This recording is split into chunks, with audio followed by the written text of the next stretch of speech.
ಇದರಿಂದ ಬೇಗ ಕುಟುಂಬವಾಗಿ ಸಂತೃಪ್ತರಾಗಿ ಬಂದು ಮತ್ತು ಏನಾದರೂ ಸಿನಿಮಾ ಕೊಡ್ತಾರೆ thank you Shivanna thank you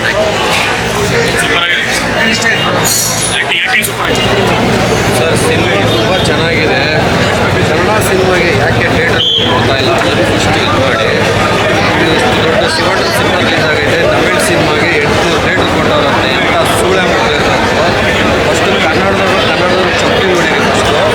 ಏನಕ್ಕೆ ಅಂದರೆ ಇಂಥ ಒಳ್ಳೆ ಸಿನಿಮಾನ ಬಿಟ್ಟು ಬೇರೆ ಯಾವುದಾದ್ರೂ ಸಿನಿಮಾಗಳಿಗೆ ಥಿಯೇಟರ್ ಕೊಟ್ಟರೆ ಕನ್ನಡ ಸಿನಿಮಾನ ಯಾರು ನೋಡ್ತಾರೆ ಬಂದು? ಹಾಂ 10 ಸಿನಿಮಾಗೆ 200 ಥಿಯೇಟರ್ ಕೊಟ್ಟರೆ ಏನಕ್ಕೆ? ಯಾಕೆ ಫಸ್ಟು ತಮಿಳಲ್ಲಿ ತೆಲುಗಲ್ಲಿ ರಿಲೀಸ್ ಮಾಡೋಕ್ಕೆ ಹೇಳಿ ನೋಡೋಣ. ಒಂದೇ ಒಂದು ಸಿನಿಮಾನ ಮಾಡ್ತಾರಾ? ಮಾಡಲ್ಲ. ಯಾವ ಮಂಡ್ರು ಕೊಡ್ತಾರೋ ಮಾಡಲ್ಲ. ಫಸ್ಟು ಕನ್ನಡದವ್ರು ದುಡ್ಡಿಗೆ ಏನು ಕೇಳಿ ಫಸ್ಟು ಯಾರುಗಳಿಗೆ ಇವ್ರು ಡಿಸ್ಟ್ರಿಬ್ಯೂಟರ್ಗಳಿಗೆ. ಸೂಪರ್ ಆಗಿದೆ ಮೂವಿ ಬಂದು ನೋಡಿ. ಸೂಪರ್ ಚೆನ್ನಾಗಿ ಮಾಡಿದ್ದಾರೆ. ಇದೇ ಪಾರ್ಟ್ 1 ಅದು ಪಾರ್ಟ್ 1 ಶಿವಣ್ಣಂದು 100% ಕೊಟ್ಟವ್ರೆ. ಅದು ಕನೆಕ್ಟ್ ಮಾಡಿದಾರಲ್ಲ ಮಫ್ತಿಗೆ. ಎವ್ರಿ ಸೀರೀಸ್ ಬೂಸ್ಟ್ ಬಂಪ್ಸ್. ಸೀರಿಯಸ್ಲಿ ಸಖತ್ತಾಗಿದೆ. ಒಳ್ಳೆ ಮೂವಿ. ಇಂಥ ಮೂವಿ ನೋಡಬೇಕು. ಚೆನ್ನಾಗಿದೆ.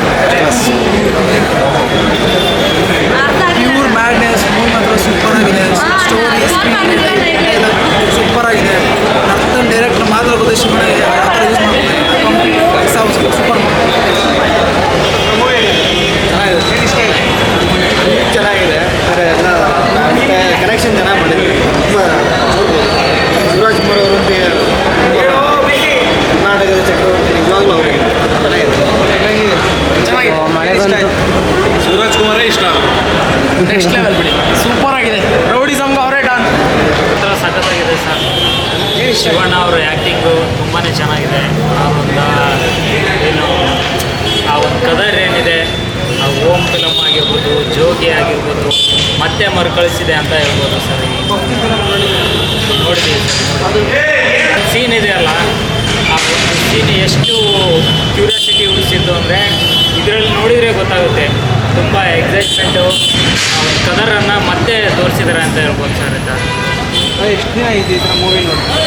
ತುಂಬ ದಿನ ಆಗಿತ್ತು. ಶಿವಣ್ಣ ಅವ್ರದ್ದು ನೋಡಬೇಕು ಅಂತ ತುಂಬ ಮತ್ತೆ ಬಂದಿದೆ. ತುಂಬ ಖುಷಿ ಆಯಿತು. ತುಂಬಾ ಚೆನ್ನಾಗಿದೆ ಸರ್ ಶಿವಣ್ಣ ಅವ್ರದ್ದು. ಭೈರತಿ ರಣಗಲ್ ಇದು ಒಂದು ಮೈಲಿಗಲ್ಲು ಅಂತಲೇ ಹೇಳ್ಬೋದು. This is our YouTube channel. Please like, share and subscribe.